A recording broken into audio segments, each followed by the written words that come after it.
Mesdames et messieurs, je suis très heureux et très fier d'être ici pour la plénière finale, les grands témoins. First of all, let me express my sincere thanks to Mathieu, Vincent, Jean-Pierre, who got me into this. It's truly a great honor and also a great pleasure.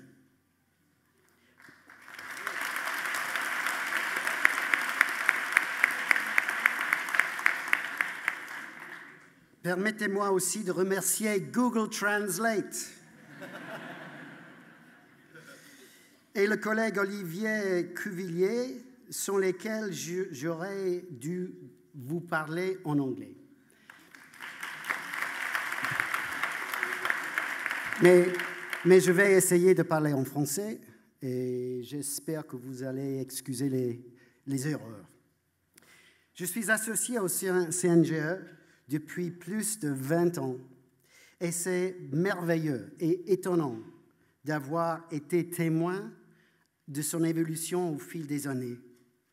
Ce développement est dû en grande partie d'un excellent leadership, mais constitue également un hommage à l'esprit, au courage et à votre détermination à tous vous ici et à vos collègues qui ne sont pas ici aujourd'hui. Quelle réalisation fantastique! C'est un exploit d'avoir développé cette organisation à ce niveau. Le fait qu'il y ait maintenant plus que 10 000 maîtres de stage universitaires est remarquable. Et l'ambition de porter ce nombre à 12 000 est admirable. Et lors de la séance de hier, de jeudi matin, j'ai bien compris qu'il s'agissait d'un processus en évolution constante qui mettait clairement l'accent sur la qualité de la formation, à la fois en termes d'environnement, d'apprentissage pour les étudiants et des compétences pédagogiques des MSU. J'applaudis cet accent mis sur la qualité et sur le développement des mécanismes d'évaluation efficaces permettant aux étudiants d'évaluer leurs formateurs. Et je vous félicite de diriger le domaine de la formation innovante, souvent loin devant vos collègues spécialistes des hôpitaux.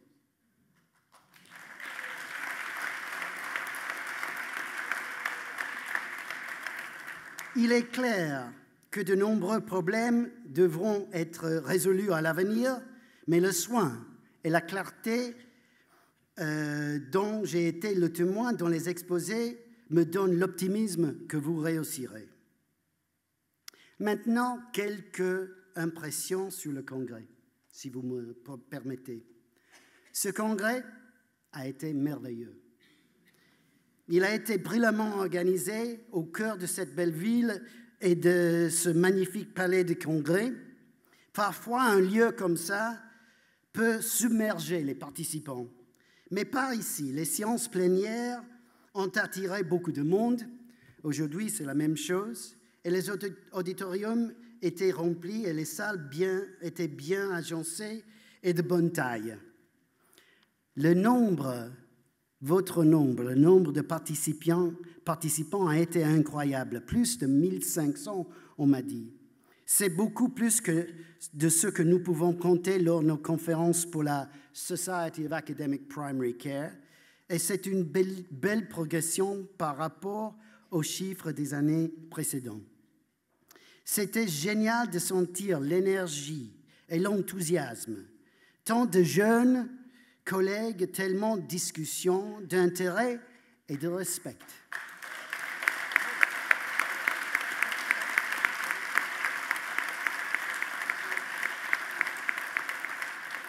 Et j'adore les canotiers que j'ai vus partout, que vos organisateurs ont portés tout au long du congrès. Voilà. Ah, un canotier d'honneur.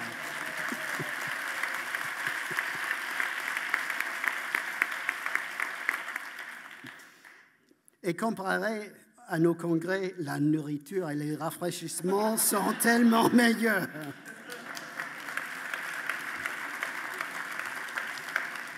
Enfin, j'approuve totalement votre décision de trouver des financements indépendants de l'industrie pharmaceutique et je pense que vos stands d'exposition ont réuni un panel d'exposants très intéressant. Je me suis amusé immensément à naviguer entre les différentes sessions aujourd'hui et hier. Les sujets abordés ont été très variés, de la relation médecin-patient en passant par la toxicomanie, multimorbidité, la pédagogie, jusqu'au big data. J'ai apprécié que la pratique clinique soit le fil rouge du congrès.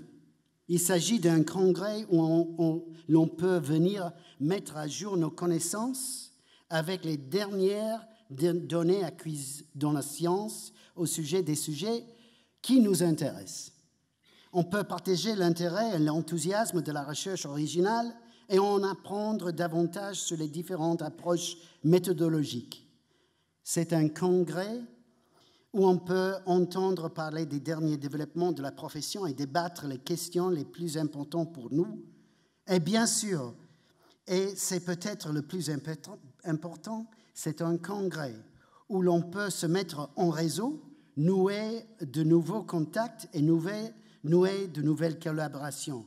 L'atmosphère est tellement collégiale. La qualité générale des exposés était excellente.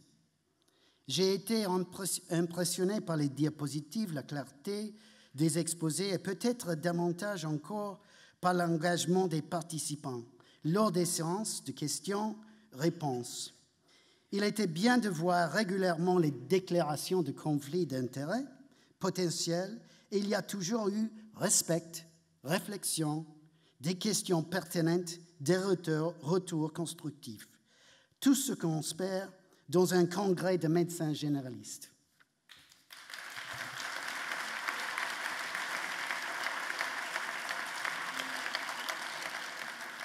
Bravo.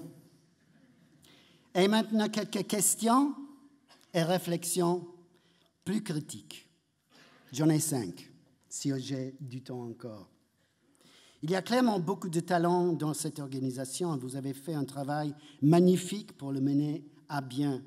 J'ai quelques suggestions qui s'inspirent de notre propre expérience au Royaume-Uni et de mon expérience personnelle internationale. Je commence avec les groupes d'intérêt spéciaux, ce qu'on appelle en anglais the SIGs, Special Interest Groups. J'ai remarqué un grand intérêt autour de certains sujets en voyant des groupes de personnes discuter lors des sessions de présentation et également pendant les pauses. Par exemple, les réseaux de recherche et la comorbidité.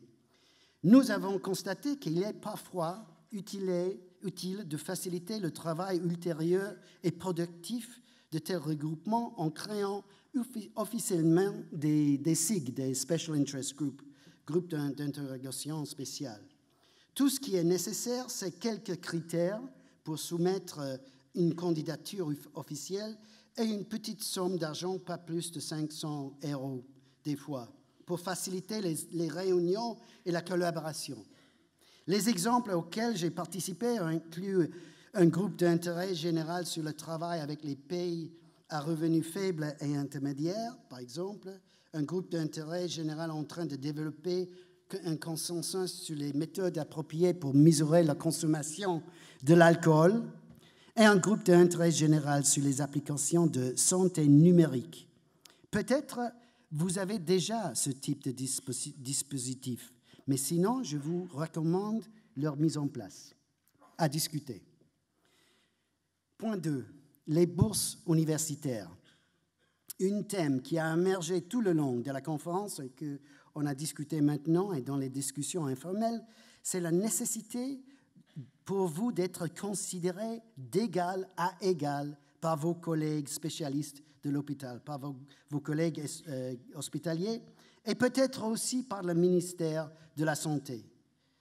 Je suis très impressionné par le niveau d'engagement du CNGE dans la recherche, mais je demande si vous avez la possibilité de créer une piste de recherche claire pour la médecine générale, principalement destinée aux internes qui viennent de terminer le stage, mais potentiellement aussi pour les généralistes déjà installés.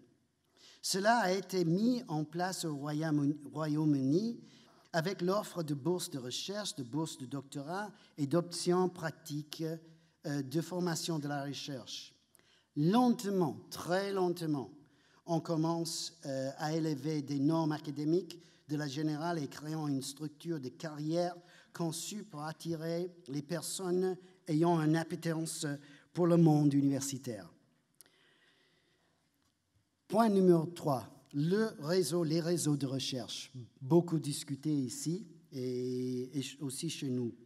J'ai été témoin de beaucoup d'activités positives et productives liées au réseau de recherche. L'atelier auquel j'ai assisté a clairement montré qu'il existait de nombreux petits réseaux, travaillant tous de manière légèrement différente, mais essayant en grande partie d'obtenir le même résultat, une synergie pour la recherche et l'implication des médecins généralistes et des étudiants dans cette activité.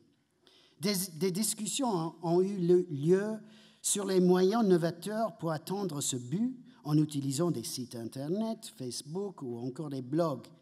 Mais il était également clair que cela reste une activité réservée aux passionnés.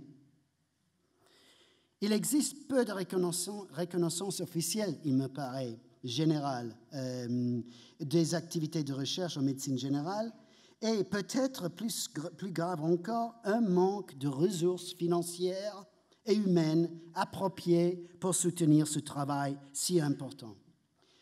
En Angleterre, nous avons rencontré quelques succès dans la gestion de ce problème, et en tant que directeur national du réseau de recherche sur les soins de santé primaire de l'Institut national pour la recherche en santé en Angleterre depuis près de 10 ans, je sais que cela peut fonctionner.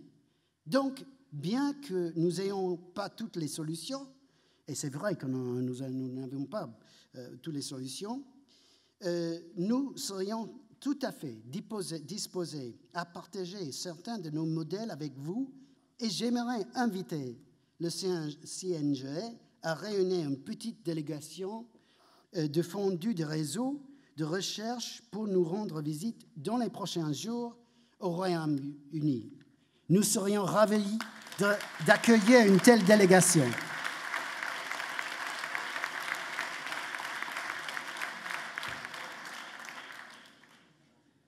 Encore 2 points et puis j'ai fini. L'application numérique pour la santé. Le Congrès a abordé une grande variété de sujets, notamment l'utilisation de données numériques collectées à des fins de recherche clinique. Mais je pense qu'il y aurait pu y avoir une couverture plus forte des technologies qui sont en train de changer radicalement la façon dont nous interagissons avec nos patients et nos collègues dans différents secteurs du système de santé et de la protection sociale. C'est peut-être simplement mon parti pris personnel. Je suis maintenant le responsable clinique du numérique au sein du réseau universitaire des sciences de la santé dans le sud de Londres. Mais dans tous les cas, je pense qu'il s'agit d'un domaine extrêmement important qui mérite votre attention ici à CNGE. Et enfin, le jumelage avec les autres conférences internationales. J'ai été ravi de constater que je n'étais pas le seul représentant international au Congrès. J'ai vu des représentants de plusieurs autres pays, notamment Maroc, Belgique et le Canada. Mais je pense qu'il est judicieux d'envisager sérieusement d'ouvrir formellement le Congrès à une participation internationale. Vous maîtrisez parfaitement l'anglais, bien mieux que mon français.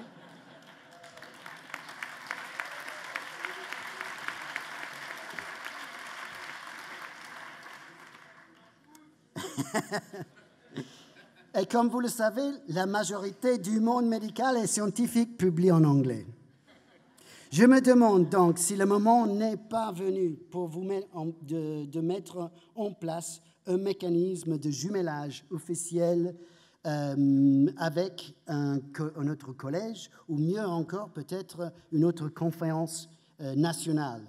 Nous avons un tel accord entre SAPC, Society of Academic Primary Care, et NAPCRAG, North American Primary Care Research Group. Il s'agit simplement de créer une structure claire pour la représentation d'une organisation à la conférence de l'autre, critères de sélection, offre d'inscription gratuite, éventuellement une aide financière pour les frais de voyage et de logement.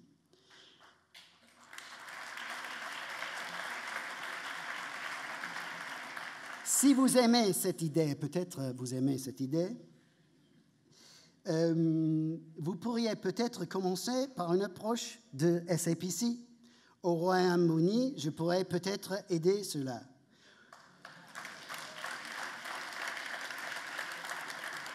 Ou une autre conférence ailleurs en Europe, aux États-Unis ou en Australie. Mais si vous ne l'avez pas déjà fait, je me demande si vous ne voudrez pas établir un lien avec le Canada, où certaines présentations sont également en français.